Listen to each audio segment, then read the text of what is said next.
राम राम जी, सभी भाई बहनों को राम राम। मैं बाबा रामदास, आप देख रहे हैं बाबा की खरी कोटी। और हमारे साथ जुड़ गए हैं भाई स्वामी व्यालोक जी, व्यालोक वाणी। व्यालोक जी, कैसा चल रहा है आपका चैनल? आजकल आप ठीक से प्रमोट नहीं कर रहे हैं और कुछ लोग ये जो शिकायत कर रहे हैं कि चैनल की क्वालिटी ठीक नहीं है। तो दोस्तों, बहुत सुधार हुआ है। थोड़ी बहुत लाइटिंग की और इसकी समस्या थी, उस सबको दूर कर लिया गया है। और किसी सर दिन देखें या लाइटिंग ना देखें, लेकिन सर आज लाइटिंग के में दिन तो रविवार को आपको पता जरूर है देखिए। चैनल में लाइटिंग में कई कई कई करोड़ रुपया खर्च होता है। उतना इतना इन्वेस्टमेंट कहाँ से लाएंगे आप? करीब 200-300 करोड़ रुपए का बजट होता है वो तो, चैनल फिर कमरे भी में लाइट जितने से लगाने का। जितना मिनिमल होता है वो कर दिया गया है। मेरा केवल एक रिक्वेस्ट है कि आप किसी दिन सुने या ना सुने व्यालोकवाणी, लेकिन हर अढ़ाई एक सौ दिन रुपल्ली 250 रुपल्ली की लाइट आती है। अरे भाई साहब, लगी हुई है, लाइट आ चुकी है। सब वो सब पुराने वीडियोस देख के कह रहे हैं भाई लोग। वही तो मुझे बात करने दीजिएगा तब ना। आप तो अलगे जलेबी छानने लगते हैं। जी नहीं, मैं ये अभी भी कह रहा आपके हूँ। चेहरे पे सिर्फ एक तरफ अभी आपके चेहरे पे सिर्फ एक तरफ लाइट पड़ती है, इस तरफ अंधेरा रहता है। आपको पता है इस बात का? जी नहीं, खूब पता है। और ऐसा कुछ नहीं रहता है। अभी तो मैं एकदम धूप में बैठा हुआ हूँ। अब आपको ओ, लाइट कैसे समझ में आ रही है, हमको पता ही नहीं चल रहा है। मतलब आपके चारों पास तरफ से खुला हुआ है। आपने मैं सूर्य दिखाऊं? देव वाली लाइट की व्यवस्था की है।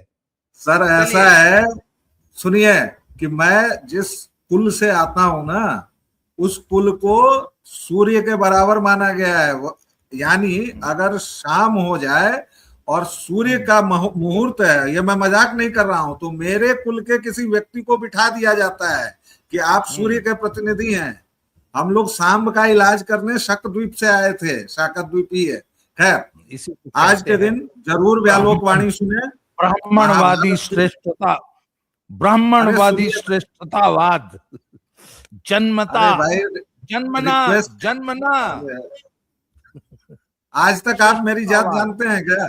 आज तक आप मेरी जात जानते हैं? मेरी अरे जात आज तो जानते आप हैं बता आप? दिए ना कि सूर्य भगवान से डायरेक्ट उतर मैंने के आए हैं मैंने आप क्या लोग। कहा? मैंने कहा ये कि कुल कुल मेरा जिस कुल में जन्म हुआ है उसमें मेरा कोई योगदान नहीं है। ओह, वो कुल कितने वैसा माना जाता कुलीन कुलीन ब्राह्मण हैं आप। है। मैं उच्च तो कुलीन। मैं तो ब्राह्मणत्व पाने की कोशिश कर रहा हूं। मैं तो इसीलिए अभी सब आपको आधा भी नहीं यूरेशिया का चला हूं। टिकट कटाता है, इसीलिए सब अरे आपको। कटे। अरे ये लोग, मुख्य बात कहने दीजिए दर्शकों। देखिए, आइए किसी भी आइए। दिन आप देखें या ना देखें, महाभारत आज रविवार के दिन जरूर देखें रविवार को और अपने बच्चों को जरूर दिखाएं, प्लीज। जी। बस इतना कहता हूं। जी। तो चलिए। आज की चर्चा प्रारंभ करते हैं। एक है जलेबी भाई, उनको बहुत गुस्सा आया है आज। हालांकि वीडियो जिस वीडियो को देख के उनको गुस्सा आया, वो बहुत पुरानी वीडियो है। मैं तो करीब 20 दिन पहले देख लिया था। बदायूं में एक लड़का जो है 3 भाई जॉन्स को मारा है, 4 पड़ाका, 4 पड़ाका मारा और भगा दिया। अब क्यों मारा? अच्छा, जब वो मार रहा है, 4 झापड़ मारा है सिर्फ। जब वो उनको मार के भगा रहा है, तो पीछे से एक आदमी कह रहा है, अरे ऐ मत मारो यार, रहने दो यार, ऐ रहने दो यार। जलेबी भाई को इसमें बदायूं की घटना है, बहुत ज्यादा गुस्सा आया है जलेबी भाई को। अच्छा, सलीम वास्ती की घटना पे इनको बिल्कुल गुस्सा नहीं आया। उत्तम नगर वाली घटना पे इनको बिल्कुल गुस्सा नहीं आया। सर, ये कांग्रेसियों को इतना सेलेक्टिव आउटरीच क्यों होता है भाई? सलीम वास्तिक की घटना पे किसी कांग्रेसी को गुस्सा आया? इतना उबलते हुए किसी कांग्रेसी ने आपने कोई देखा? या उत्तम नगर वाली घटना पे जहां एक लड़के को पीट पीट के मार दिया गया है, यहां पे सिर्फ 3 थप्पड़ पे जलेबी भाई को इतना गुस्सा आया है। 3 झापड़। परंतु उत्तम नगर में जहां एक आदमी को पीट पीट के जान से मार दिया गया, जलेबी भाई को गुस्सा नहीं आया है? जी सर, आप एक तो सुबह सुबह ना कुकर्मी कांग्रेसियों का नाम लेके अपना तो दिन खराब करते हैं, मेरा भी दिन खराब कर देते हैं। अब उस कुप्रिया का चेहरा मेरे सामने आ गया। अब मुझे खाना नसीब होगा कि नहीं होगा, क्या होगा पूरे दिन, आपने तो कांड कर दिया, आप तो बैठे रहेंगे। अब मेरा दिन गया। पहली बात, कुकर्मी कांग्रेसी और भ्रष्ट वामपंथी इस देश में कुछ भी अगर बोलते हैं तो उनको सीधे गुलाग भेज देना चाहिए। ये लोग कुछ बोलने लायक नहीं है। कुकर्मी कांग्रेसियों के पास मुंह नहीं है बोलने का। एक बात बोलेंगे 4 किलोमीटर का फर्रा निकलेगा। इनके माता पिता दादा दादी सबने जो किया है उस खानदान ने। तो पहली बात कि इनको सीरियसली नहीं लेना है।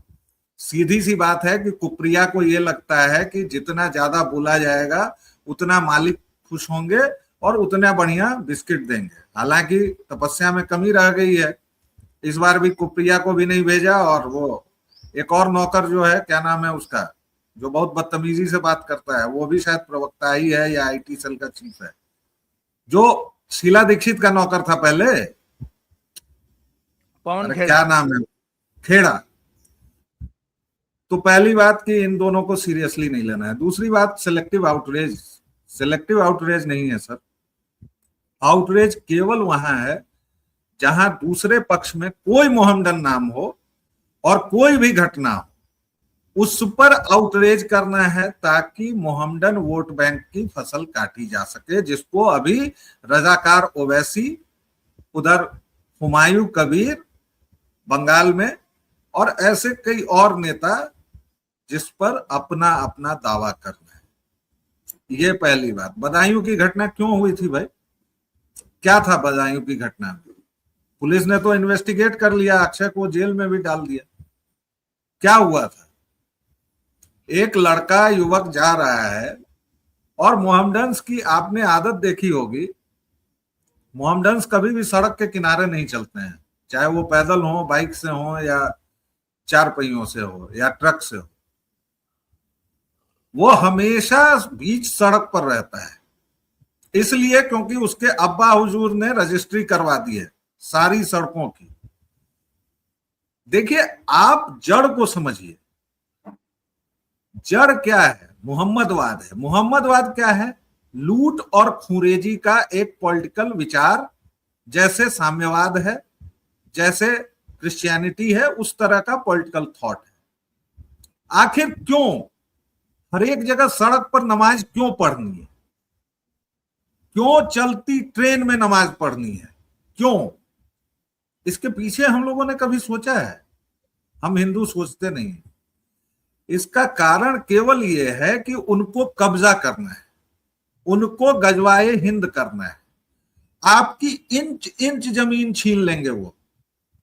जैसे आपके मंदिर छीन लिए हैं और तथाकथित संविधान अब आपको मंदिर भी नहीं दे रहा है आपके, वैसे आपकी एक एक इंच जमीन पर उनकी नजर है।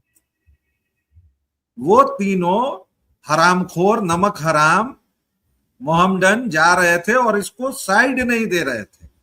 गर्म खून था, बार बार हॉर्न दिया, गर्म खून था, उतरा और 3-4 तमाचे लगा दिए।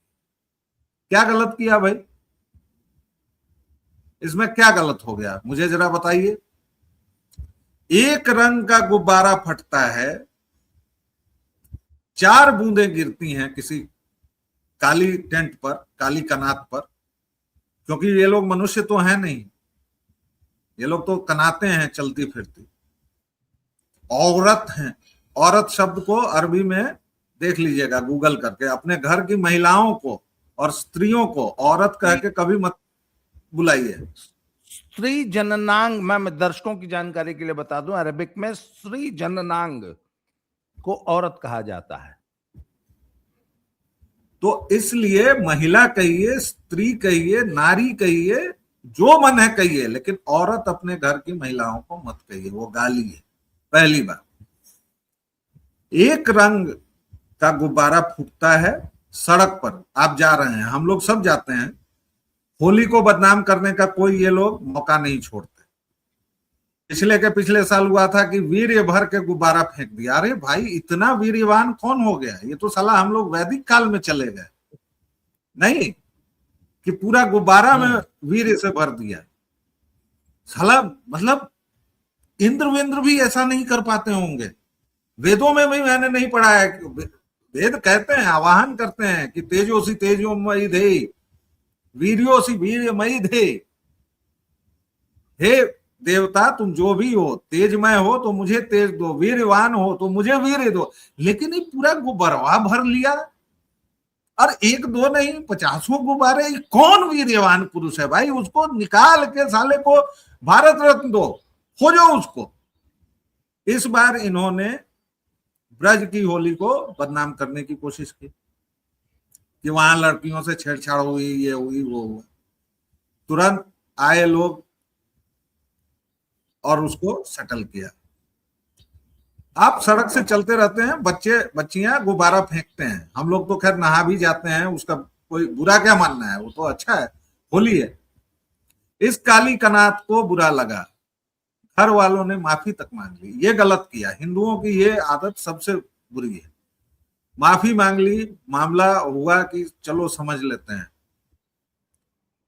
आधे घंटे बाद अपने घर के 40-50 जुल्हों के साथ लाठी, बल्लम, सड़िया लेके वो काली कनात वापस आती है। और अब क्या नैरेटिव चला रही है कि केवल गुब्बारे से नहीं हुआ है, उसको जबरदस्ती मर्दों ने रंग लगा दिया।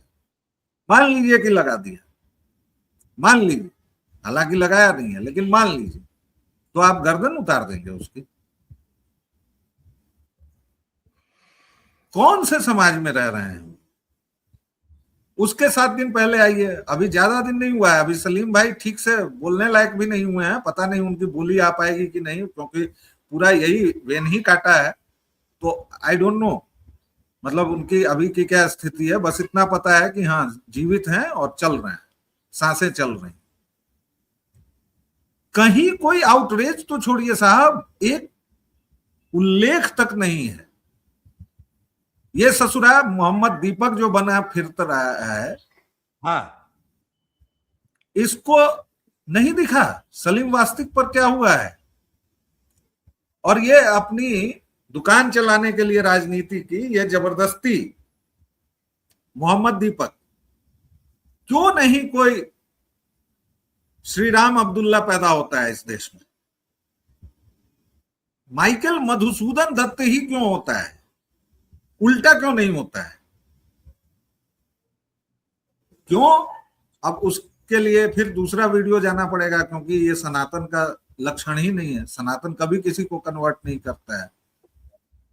सनातन जो है वो है, अलग मुद्दा है। लेकिन अभी जब पॉलिटिकल टूल्स से आपका आक्रमण हो रहा है, सनातन को यही समझने में दिक्कत हुई है कि 1200 वर्षों से उसका जिस चीज से सामना है वो जॉम्बीज हैं।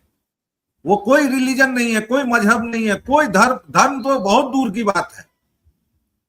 एक फांसीवादी नार्सिसिस्टिक पॉलिटिकल कल्ट है, जो मोहम्मद नामक व्यक्ति से शुरू हुआ और उसी पर खत्म हो जाता है। एक किताब है कुरान, जिसके बारे में कहा जाता है कि जो कुछ इसमें कह दिया गया वही अंतिम। कैसे अंतिम है यार? 600 ईस्वी में जो कुछ तुम्हारे ऊपर नाजिल हुआ, वो सब तुम 2026 में भी करना चाहोगे? और तुम्हारे ऊपर नाजिल हुआ कि नहीं हुआ कौन जानता है भाई? धरती को चपटी बताते हो, गदही से वहां चले जाते हो अंतरिक्ष में, उसके बाद तुम आते हो तो चांद के 2 टुकड़े कर देते हो। क्या मजाक बना रखा है इसे? लेकिन इन बातों पर चर्चा नहीं होती है, क्योंकि डर है सर तन से जुदा कर। लेकिन महाभारत ही, रामायण ही, हमारे श्रद्धेय देवी देवताओं को गाली ही, एक नया वर्ग जो बन रहा है सो कॉल्ड नवबौद्ध, वो तो इनसे भी खतरनाक है। तो मामला सेलेक्टिव आउटरीच का नहीं है सर, मामला उल्लेख का है। पिछले एक सप्ताह में ये 3 घटनाएं हुई हैं और ये रुक नहीं रहे हैं। कमलेश तिवारी, कन्हैया लाल, अंकित शर्मा, सलीम वास्तिक, तरुण गर्ग, मतलब बेरोक टोक ये हत्याएं करते चले जा रहे हैं और कोई बोल तक नहीं रहा है कि इस्लाम है। कोई ये नहीं बोल रहा है सनातन डेंगू है, मलेरिया है, सब सालों की जुबान एकदम लल लल लल लल लल लल लल चलने लगती है। यहां पर उन हरामखोर नमक हरामों की जुबान क्यों सिल जाती है? सनातन डेंगू मलेरिया है। दुनिया को जो चीज बचा सकती है वो सनातन है एकमात्र, क्योंकि धर्म यही है और इसी पर आना होगा पूरी दुनिया को, वरना मानवता क्या हो रही है देख रहे हैं ना। मिडिल ईस्ट से लेकर रशिया, यूक्रेन और सब जगह तक क्या कहां बवाल मचा हुआ है। सारांश ये है सर कि कांग्रेसी कुकर्मी और व्यभिचारी वामपंथी जहां मिले कुछ भी बोले, अब कितने प्रमाण हम लोग देते रहेंगे भाई? इसका मौलाना 2 कौड़ी का रशीदी या फरीदी, क्या नाम है उसका, नमक हराम, भाई बांग्लादेश में कुछ हो रहा है तो उससे हमें क्या लेना देना? और वहीं जब पूछ दिया जाता है कि मैं क्या तुम्हारी अम्मा रहती हैं, तुम्हारे अप्पा रहते हैं, कौन रहते हैं, तो इंसानियत के नाते इतना दोगलापन जब आप सामने सामने देख रहे हैं, फिर भी हिंदुओं को मोहम्मद दीपक बनने की चूल मची हुई है। तो जय जय सिया राम। आप जब तक ये बड़ा खतरा नहीं समझेंगे, भाई आप युद्ध में हैं, आप बीच युद्ध में हैं और 1200 वर्षों से हैं। बेकार बकवास बात कर रहे हैं। लेकिन आज यूजीसी पर आज तक मैं एक वीडियो मैंने किया और उसके बाद मैं चुप हो गया। आज फिर एक लाइन बोल दे रहा हूं, इसके बाद नहीं बोलूंगा। ये जितने सूरमा हैं जो इकट्ठा हो रहे हैं यूजीसी के खिलाफ, 16 मार्च या 19 मार्च से सुनवाई भी होनी है उसकी, क्या ये सूरमा एक बार उत्तम नगर नहीं जा सकते थे? आपकी प्राथमिकताएं क्या हैं? गला बचेगा तब आप रहेंगे, या एक ऐसे भय से आप लड़ने जा रहे हैं जो अभी मैनिफेस्ट ही नहीं हुआ है? आप अपनी लड़ाई अंदर की बाद में लड़ लेना साहब। हमने 1990 का भी समय देखा है, किशोर थे 11-12 वर्षों के, लेकिन याद है वो इंडिया टुडे का कवर। हम जीवित रहे साहब, हम दूब हैं, हम पुनर्नवा हैं, हमें किसकी जरूरत है? लेकिन आपका जो खतरा है जिहादियों से, जो ईसाइयों से आपको खतरा है, वो आपको दिख नहीं रहा है, क्योंकि आप गांवों को भूल चुके हैं। पूरा का पूरा पंजाब कन्वर्ट हो गया, पूरा का पूरा मिथिलांचल कन्वर्ट हो रहा है, पूरा बंगाल गया, तमिलनाडु गया, केरल गया, उत्तर पूर्व के 7 राज्य चले गए। थोड़ा बहुत आप अरुणाचल प्रदेश और मणिपुर में बचे हुए हैं, थोड़ा बहुत। और आप यार क्या कर रहे हैं? इतनी ऊर्जा, इतना संसाधन क्यों नहीं लगाते हैं जो वास्तविक हमारे बीच संकट है? हमारी अगली पीढ़ी जीवित रह पाएगी कि नहीं? आप और मैं जिस तरह हर हर महादेव, जय सिया राम बोलते हैं, क्या हमारे बच्चे बोल पाएंगे? इस पर सोचना होगा। कांग्रेसियों का ये कोई खेल कोई नया नहीं है। 1947 में जब इन्होंने देश के टुकड़े किए तो इन हरामखोरों को उसी समय आबादी का हस्तांतरण भी कर देना था, लेकिन नहीं। जिन नमक हरामों ने पाकिस्तान बनाया, जिन हरामखोरों ने पाकिस्तान बनाया, वो यूपी और बिहार के मुस्लिम आज भी पूरी ठसक से रहते हैं और फिर इस देश में न जाने कितने दर्जन पाकिस्तान बनाकर बैठे हुए हैं। और इस बार भयावह होगा, क्योंकि इस बार हमारे पास न तो गोपाल पाठा है और न ही हमारे पास सरदार पटेल है। इस बार का तो भयंकर होने वाला है, हिंदू केवल काटे जाएंगे, केवल। आप करते रहिए। आपने शुरुआत में मजाक में कहा जन्मना जातिगत, आज तक मैं अपने दोस्तों की जाति नहीं जानता हूं भाई। मेरा घर तो आप हो के आए हैं, गुरुकुल है, किसी की जाति नहीं पूछी गई। मुझे तो मेरी जाति जेएनयू ने बताई। जब मेरे टीका लगाने पर मुझको अलग खड़ा किया, जब मेरी पूजा पर पद्धति पर हंसा गया, तब मैं अलग खड़ा हूं, तब मेरी जाति मुझे पता चली, तब मेरा धर्म मुझे। इन सवालों पर सोचना चाहिए सर। बेकार की बकवास से कोई फायदा नहीं होने वाला। हिंदू न तो आत्मबोध है हिंदुओं में, न शत्रुबोध है, और न तैयारी है। तैयारी छोड़िए, उत्तम नगर को छोड़िए सर, होली की घटनाओं में कई जगहों पर इन लोगों ने लाठी पत्थर चलाकर होली बंद करवा दिया और लोग घरों में दुबक गए हैं। ऐसे वीडियोज आए हैं ना आपके पास। बंगाल में सरस्वती पूजा बंद करवा देते हैं, बिहार में शोभा यात्रा का रास्ता बदल दिया जाता है, क्योंकि एक सेकुलर सरकार है जिसको भाजपा हो रही है। पूरे देश में कितने भयावह हालात हैं।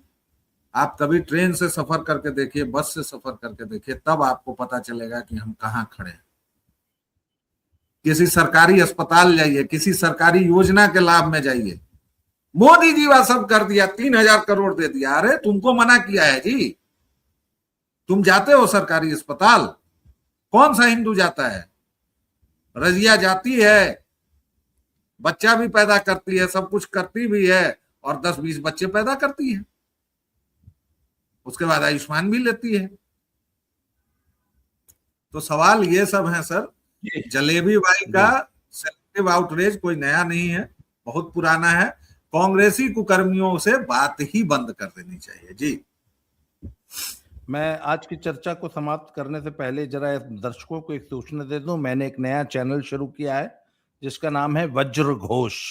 उसका लिंक जो है इस डिस्क्रिप्शन बॉक्स में दिया गया है। मैं कमेंट बॉक्स में भी पहला कमेंट कोशिश करूंगा वो डाल दूंगा। वज्र घोष को सब्सक्राइब कीजिए, उस पे नए किस्म का कंटेंट आपको देखने को मिलेगा। आज की चर्चा को यही समाप्त करते हैं। व्यालोक भाई, आपने समय दिया इसके लिए आभार, धन्यवाद। जय श्री राम, हर हर महादेव। जय सिया राम।